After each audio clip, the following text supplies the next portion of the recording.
हाय, हमारे YouTube channel GS with SV में मैं एसवी सिंह आप सबका हार्दिक स्वागत करता हूँ।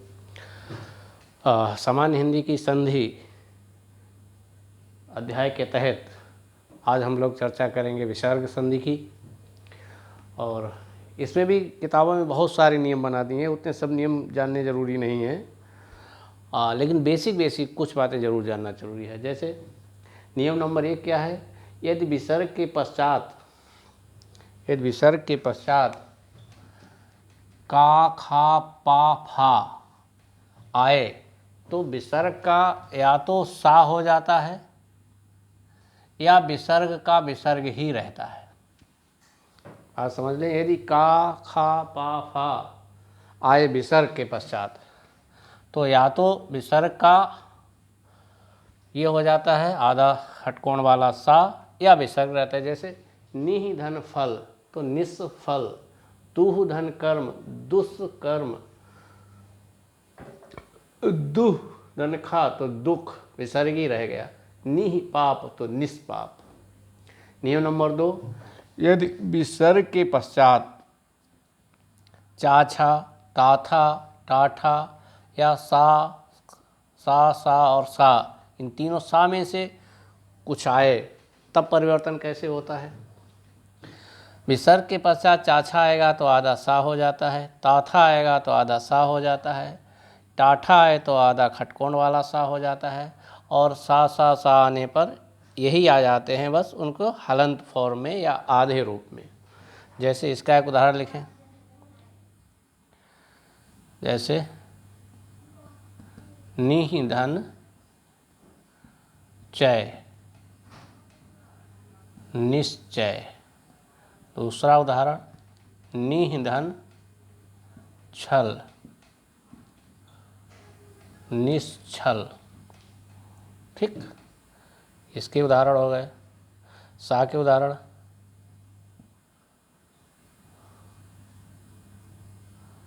नमः तन्ते नमस्ते, अंतस्थल नमस्ते, और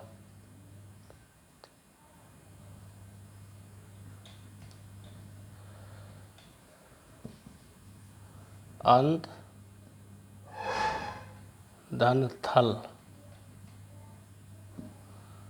अंतस्थल।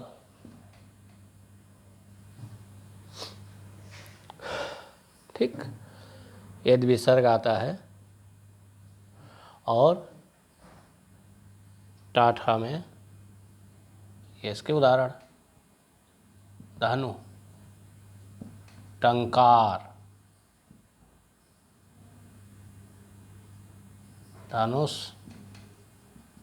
टंकार।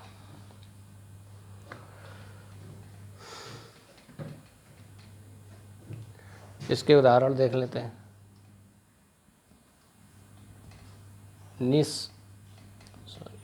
निह धन शब्द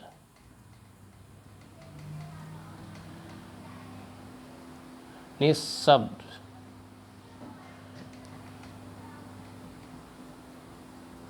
निशब्द। ठीक, या तो विसर्गी बना रहता है या शब्द हो जाता है। जैसे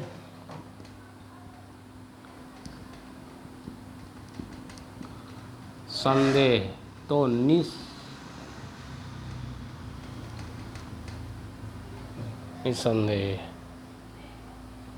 ठीक, नियम नंबर 3 क्या है विसर्ग संधि में, यदि विसर्ग से पहले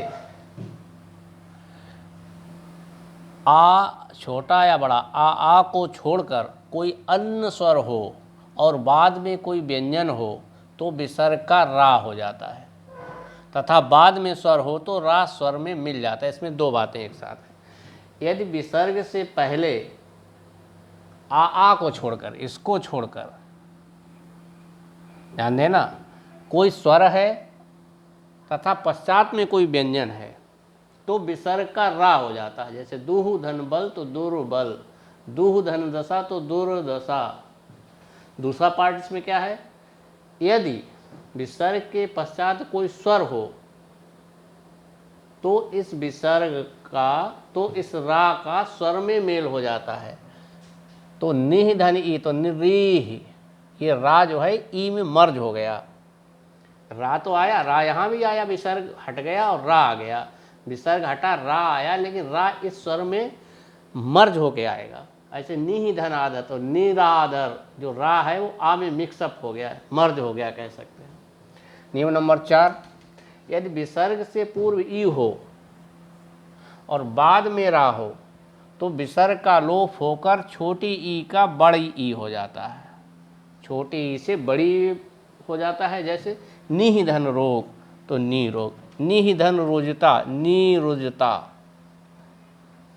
नियम नंबर 5, यदि विसर्ग के पश्चात तीसरा, चौथा, पंचम वर्ण आए या अंतस्थ व्यंजन आए या हा आए तो विसर्ग का ओ हो जाता है। तीसरा, चौथा, पंचम वर्ण अभी पिछले वीडियो हम लोगों ने देखा था। जैसे वर्णमाला का टॉपिक है, वहाँ डिटेल में पढ़ेंगे, लेकिन फिर भी ये समझ लें जो व्यंजनों का वर्गीकरण किया जाता है उसमें 25 व्यंजनों को वर्गीय व्यंजन कहा जाता है, क्योंकि वर्गों में विभाजित हैं। 5 वर्ग हैं, जैसे का वर्ग, चा वर्ग, टा वर्ग, ता वर्ग और पा वर्ग। का वर्ग में का से आगे के 5 वर्ण, जैसे का, खा, गा, घा, इंग्या। चा वर्ग में चा के आगे के 5 वर्ण, चा, छा, जा, झा, वहाँ। तो वही बात कही गई, अगर किसी वर्ग का तीसरा, चौथा, पंचम वर्ण यानी का, खा हटा तो गा, घा, इंग्या हो, जा, झा, वहाँ हो, दा, धा, ना हो, या अंतस्थ व्यंजन। अंतस्थ व्यंजन का मतलब होता है या, रा, ला और वा, ये अंतस्थ व्यंजन कहे जाते हैं।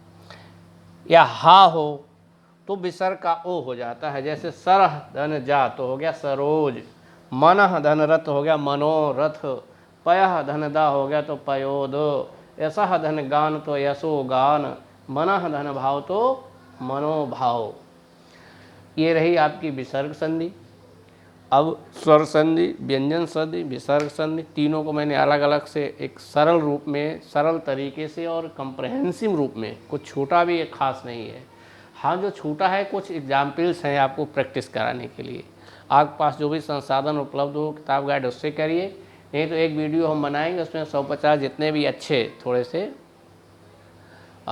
मीडियम टू टफ टाइप के लिखेंगे और बना देंगे। बहुत महत्वपूर्ण टॉपिक है, जब भी आता है सवाल तो पूरा का पूरा सही होना चाहिए। 4 सवाल आए, 5 सवाल आए, पाँचों होंगे सही। अंत में एक लाइन में यदि संधि का सवाल कभी गलत ना हो आपसे, एक लाइन में अगर मुझसे पूछा जाएगा तो मैं यही कहूँगा, संधि को विच्छेद करते समय ये ध्यान रखना कि दोनों अलग अलग शब्दों के सार्थक अर्थ जरूर निकलने चाहिए। इस बात को अगर आप गांठ बांधे रखेंगे तो मुझे लगता नहीं कि सवाल आपसे गलत होगा। इतना जितना मैंने दिया है, इतना बेसिक पढ़ने के बाद ये बात अगर ध्यान में रखें तो संधि से सवाल गलत होना नहीं चाहिए। मेरी कोशिश है कि अगले 15 दिन में मैं यूपीएसआई और यूपी SSSC की पीटी परीक्षा की हिंदी ग्रामर का पार्ट ख़त्म कर दूं। यूपी TET वाले भी इससे लाभान्वित होंगे, यूपी सुपर टेट वाले भी लाभान्वित होंगे। अब इसके पश्चात या तो वर्णमाला को हम उठाएंगे या उपसर्ग और प्रत्यय वाला टॉपिक लेंगे।